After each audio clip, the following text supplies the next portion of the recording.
Automobilista 2 has just celebrated its first birthday. I've made both positive and negative videos on this sim, but it has since received a plethora of updates and content drops. So I knew I had to make an updated review on this sim, and at the end of the video I'll be letting you know if it's worth a buy or not. So with that out of the way, I guess I'll see you in the simulator. Alright, so here we are at Brands Hatch in the Lotus Type 79. This is the F1 car from the 1977 season, and it was added for the year 1 patch, so this is my first time driving it, and you can see we are in some lovely British weather right now. More on that later though. So firstly, my experience with the game. I bought it on the very first day of release. I was pretty excited for it, to be honest. I thought finally a brand new sim to sink my teeth into, but a year later I only have 13 hours logged on it. Most of those hours were spent trying to make videos on it. As we spin on the grass there, under braking, brilliant. So yeah, I've got 13 hours and I really was not impressed by this sim at first. The physics just felt off to me, and it really did just feel like Project Cars 3, or what Project Cars 3 should have been. But I've kind of grown to appreciate the game in its own unique way, and that is what I'll be discussing in this video. So firstly, onto the weather. Why have I chosen this god-awful weather? Well, one thing that I feel this game does do right is the weather. I'll say weather again. It doesn't even sound like a real word now. Anyway, you can see the weather looks absolutely fantastic. The rain droplets falling down look absolutely brilliant. And the track is slick, and you can see all those little micro puddles everywhere. It really does look realistic. I can't think of any other sim that does weather quite as good as this one. And as we come up to the end of that now, you'll start to see some puddles forming on the track, and they're actually dynamic. So if you start the race dry and it slowly starts raining, you'll see puddles start building up dynamically. And as we come up to Paddock Hill now, you're going to see the biggest puddle you'll ever see. Look at that, that's basically a lake. So that's one of the dynamic puddles right there. If it rains less now, it'll slowly start to go away. So an extension of weather is the overall immersion you can get in this game. Oh, there's another puddle there. That wasn't there last lap, I don't think. Anyway, the immersion is absolutely brilliant. You can see the game looks absolutely fantastic. I've got to stop saying absolutely. Yeah, it's one of the best looking games out there. Sim racing games. I'd even go so far as to say that this game is better looking than ACC, the Set the Course Competizione, and that is saying something, because that game is really pretty. But yeah, the overall immersion is great. I play on VR mostly, and this game is absolutely brilliant for VR. It runs great and it looks brilliant. You can see the cockpit here is really well made.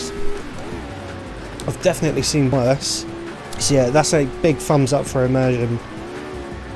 I just want to show you something else on the immersion front. What's missing in sim racing games? Gravel physics. The gravel in this game is the most realistic I've seen. It actually slows you down. You can get stuck in it really easily. And if you drive with 1 or 2 wheels on it, it will pull you into the gravel, which is something really cool, I thought. There aren't many games that do gravel right. Speaking of gravel physics, now we move on to the juicy part of the video, the car physics, as I struggle to get back on track. So, as I think I mentioned earlier, this game is based on Project Cars 2's engine. And unfortunately, I don't think Automobilista 2 can quite escape its Project Cars 2 heritage. It definitely has some Project Cars 2 in it. You can probably tell by the gameplay that the cars are pretty snappy. And this is a 1977 F1 car, so it definitely shouldn't feel snappy. Not in this sense anyway. It's actually quite hard to spin. If I slow down here, first gear, and mash the throttle, you can see I don't have to do much counter steer just to stay straight in a 70s F1 car. In this weather I should be doing donuts, surely. Just got up to second. No, still nothing. Going absolutely straight. There really is just something off about the physics.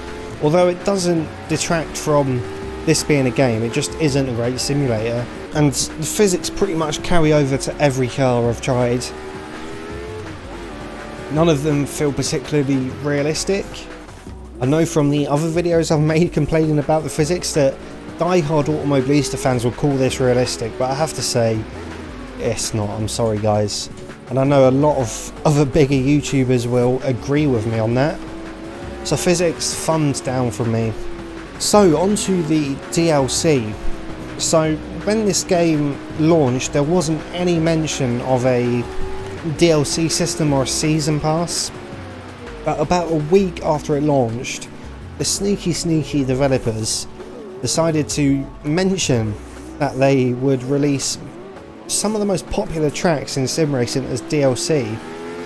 Now I think you could get 2 tracks for 10 Great British Pounds, which is about $15 I think.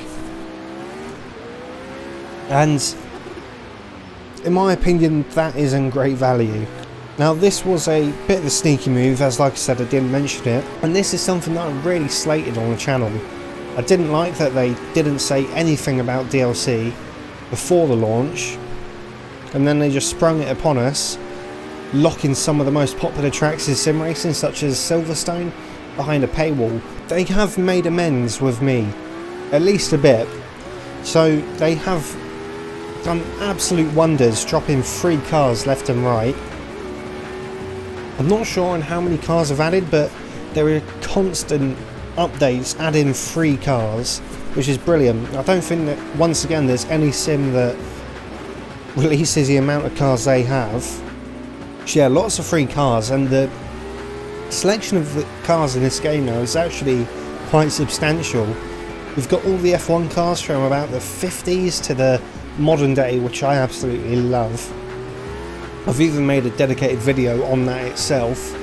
And you've got some 90s DTM, you've got GT4, GT3. I'm trying to think what else there is. There's so many options. You got karting. So there is a lot of things to do in this game in terms of cars. There's quite a few tracks too, and of course the option for the paid tracks are there too, but I'm not buying DLC for this game, I'm not going to lie. And the reason I'm not going to buy DLC for this game is the multiplayer is somewhat dead. I am a multiplayer only sim racer. I just do not see the fun in racing against AI. I want to race against a real person and know that I'm beating a real person. That just adds to the satisfaction for me. I'm not going to lie. Does that make me a sadist? I'm not sure. So yeah, the multiplayer is a bit lackluster. There's only about one full server at peak times, which is absolutely mental. And yeah, there isn't much to do in terms of multiplayer. So you're stuck racing in single player against AI, or just doing what I'm doing now and lapping. But if that's your thing, I mean, it's an absolutely fine game to own. For me though, a game needs to have multiplayer. So my final thoughts on Automobilista 2 a year later are great immersion, great weather, okay physics, they're not anything to cry home about.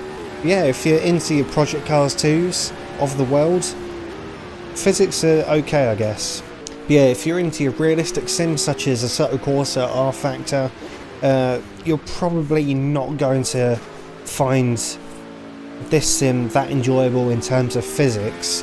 And like I said, there are a number of people that agree with me on that. The DLC is a bit of a rip-off in my opinion, but they do regularly add new cars, and the cars are of pretty high quality. And it's always fun to try out a new car in Automobilista 2. The multiplayer, very lackluster, and there's not much to do. So is it worth a buy?